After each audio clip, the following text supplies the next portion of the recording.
సంస్థల ఎన్నికలు కాంగ్రెస్ ఎమ్మెల్యేలకు అగ్ని పరీక్ష కాబోతున్నాయి. రిజర్వేషన్ల కేటాయింపుపై అసంతృప్తి వ్యక్తమవుతోంది. ఈ విషయంలో ద్వితీయ శ్రేణి నేతల ఆశలు ఆవిరైపోయాయి. మండలాల్లో బలమైన నేతల కోసం ఎమ్మెల్యేలు గాలం వేయాల్సి వస్తోంది. ఎన్నికల్లో ఖర్చు పెట్టుకోవాలని లోకల్ క్యాడర్ శాసనసభ్యుల్ని డిమాండ్ చేయడం ఇప్పుడు తలనొప్పిగా మారుతోంది. ఈ విషయంలో కాంగ్రెస్ శాసనసభ్యుల ఆలోచనలేంటి? గతంలో స్థానిక సంస్థల ప్రజా ప్రతినిధులుగా పనిచేసి అంతో ఇంతో సంపాదించుకున్న ఇతర పార్టీ నేతలకు వల విసురుతున్నారా? దీంతో తమను పక్కన పెడతారా అని కాంగ్రెస్ క్యాడర్లో ఆందోళన వ్యక్తమవుతోందా? ఇంతకీ ఏ జిల్లాలో ఈ పరిస్థితి ఉంది? తెలంగాణలో స్థానిక సంస్థల ఎన్నికల వేడి రాజుకుంటోంది. రెండేళ్లుగా ఎప్పుడెప్పుడా అని ఎదురు చూసిన ద్వితీయ శ్రేణి నేతలు షెడ్యూల్ విడుదల తర్వాత పోటీకి ప్లాన్ చేసుకుంటున్నారు. అయితే క్షేత్రస్థాయిలో ఎమ్మెల్యేలకు ఈ ఎన్నికలు అగ్నిపరీక్ష కాబోతున్నాయి. వచ్చే 3 ఏళ్ల పాటు నియోజకవర్గంలో ఏ లొల్లి లేకుండా పాలన సాగాలంటే 100% కాంగ్రెసే గెలవాల్సి ఉంటుంది. లేకపోతే పర్యటనలకు వెళ్లినప్పుడు ప్రతిపక్షాల నుంచి ఇబ్బందులు ఎదుర్కోవాల్సి వస్తుంది. అధిష్టానం దగ్గర కూడా పరువు దక్కాలంటే మెజారిటీ ఎంపీటీసీ, జెడ్పీటీసీ స్థానాలు గెలిపించుకోవాల్సిన బాధ్యత శాసనసభ్యులపై ఉంది. గత బీఆర్ఎస్ హయాంలో తీవ్ర ఇబ్బందులు ఎదుర్కొన్న కాంగ్రెస్ ద్వితీయ శ్రేణి నేతలు పార్టీ అధికారంలోకి వచ్చిన తర్వాత కూడా అదే పరిస్థితిలో ఉన్నారు. ఇటీవల ప్రకటించిన రిజర్వేషన్లు వారిని తీవ్ర నిరాశకు గురిచేశాయి. 10 ఏళ్లుగా మండలాలు, గ్రామాల్లో ఉన్న నేతలకు ఇప్పుడు రిజర్వేషన్ మారడంతో ఒక్కసారిగా నోరెళ్ల పెట్టారు. దీనిపై కొన్ని చోట్ల ఎమ్మెల్యేలు కూడా తీవ్ర అభ్యంతరం చెబుతున్నారు. ఇటీవల చొప్పదండి శాసనసభ్యుడు మేడిపల్లి సత్యం ఏకంగా కరీంనగర్, జగిత్యాల కలెక్టర్ల వ్యవహారంపై సీఎంఓ అధికారులకు ఫిర్యాదు చేయడం కలకలం రేపింది.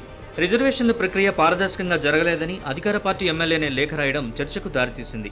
10 ఏళ్లు ప్రతిపక్షంలో నియోజకవర్గ ఇన్ఛార్జీలతో ఉండి వారంతా ఎమ్మెల్యేలయ్యాక తమకు ఏదో ఒక పదవి వస్తుందని ఆశగా ఎదురుచూశారు.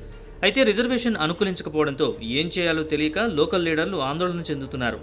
బలమైన బీసీ, రెడ్డి, వెలమ నేతలున్న చోట్ల ఎస్సీకి రిజర్వేషన్ వచ్చింది. ఇంకొన్ని స్థానాలు బీసీ జనరల్, బీసీ మహిళకు రావడంతో ఓసీలు తలలు పట్టుకుంటున్నారు.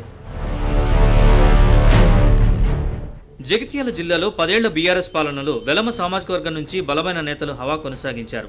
అసెంబ్లీ ఎన్నికల తర్వాత వారిలో కొందరు కాంగ్రెస్లో చేరారు. మళ్లీ ఏదో ఒక పదవిలో ఉంటామనుకున్న నేతలకు ప్రస్తుత రిజర్వేషన్లు తీవ్ర ఇబ్బందిగా మారాయి. కొడిమియాల, మల్యాల, పెగడపల్లి, బీర్పూర్, వెల్గటూరు, కోరుట్ల, మేడిపల్లి మండలాల్లో ఇన్నాళ్లు ఎక్కువగా వెలమ సామాజిక వర్గ నేతలు చక్రం తిప్పారు. ప్రస్తుతం ఆ మండలాల్లో రిజర్వేషన్లన్నీ బీసీ, ఎస్సీ, ఎస్సీ మహిళ, ఎస్సీ జనరల్కు కేటాయించడంతో వారంతా సైలెంట్ అయ్యారు. ఇదే సమయంలో కాంగ్రెస్ నుంచి బలమైన నాయకులున్న చోట రిజర్వేషన్ అనుకూలించకపోవడం ఇబ్బందిగా మారింది. జగిత్యాల జెడ్పీ పీఠం జనరల్ మహిళకు కేటాయించారు. అయితే జెడ్పీ పీఠం దక్కించుకోవాలనుకున్న నేతలున్న మండలాల్లో జెడ్పీటీసీ రిజర్వేషన్లు మారాయి. దీంతో వారంతా తలలు పట్టుకుంటున్నారు. ఇక సిరిసిల్ల జెడ్పీ ఎస్సీకి కేటాయించడంతో చైర్మన్ జనరల్, బీసీ జనరల్ అయితే పీఠం ఎక్కాలనుకున్న నేతల ఆశలు గల్లంతయ్యాయి. ఇక్కడ కాంగ్రెస్లో కీలక నేతలుగా ఉన్న వారంతా నిరాశ చెందుతున్నారు.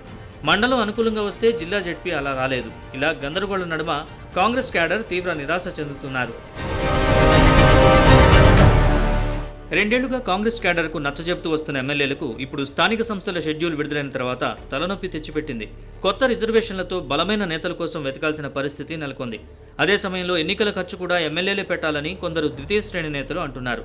ఇది కూడా కొందరు శాసనసభ్యులకు సమస్యగా మారుతోంది. మరీ ముఖ్యంగా మంత్రులున్న స్థానాల్లో ఈ ఇబ్బంది ఇంకా ఎక్కువే ఉందని వినిపిస్తోంది. పార్టీలో ముందు నుంచి ఉన్నవారికి సీట్లు ఇచ్చి ఓటమి కొన్ను తెచ్చుకోవాలా, లేక డబ్బు ఖర్చు పెట్టే నేతల్ని ఇతర పార్టీల నుంచి చేర్చుకోవాలా అన్న విషయంలో అటు మంత్రులతో పాటు ఇటు ఎమ్మెల్యేలు ఏమీ తేల్చుకోలేకపోతున్నారు. లోకల్ లీడర్లకు ఖర్చు కూడా తామే పెట్టాలంటే డబ్బులు ఎక్కడి నుంచి తేవాలని శాసనసభ్యులు ప్రశ్నిస్తున్నారు. కాంగ్రెస్తో పోల్చితే క్షేత్రస్థాయిలో చాలా చోట్ల ఇప్పటికీ బీఆర్ఎస్ బలంగానే ఉంది.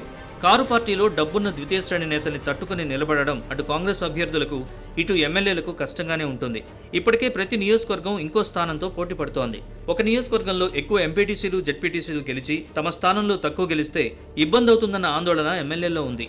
అందుకే ఇన్నాళ్లు ఎలోగలా నెట్టుకొచ్చిన శాసనసభ్యులకు ప్రస్తుతం అగ్నిపరీక్ష ఎదురు కాబోతోంది. మరి ఇన్ని రకాల తలనొప్పుల్ని ఎలా ఎదుర్కొంటారో చూడాలి.